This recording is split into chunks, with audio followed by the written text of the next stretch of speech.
पतीच्या निधनानंतर समर्थपणे कुटुंबाची जबाबदारी सांभाळणाऱ्या एकल मातेचा मकर संक्रांतीच्या पर्वावर सन्मान करून दारवा येथील सावित्रीच्या लेकींनी आगळा वेगळा आदर्श निर्माण केला.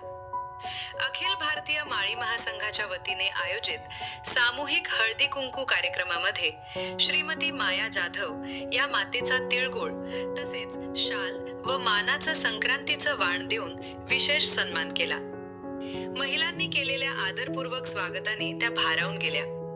माळी महासंघाच्या निमंत्रणावरून ती माऊली सर्व दुःख विसरून संक्रांतीच्या सोहळ्यात सहभागी झाली.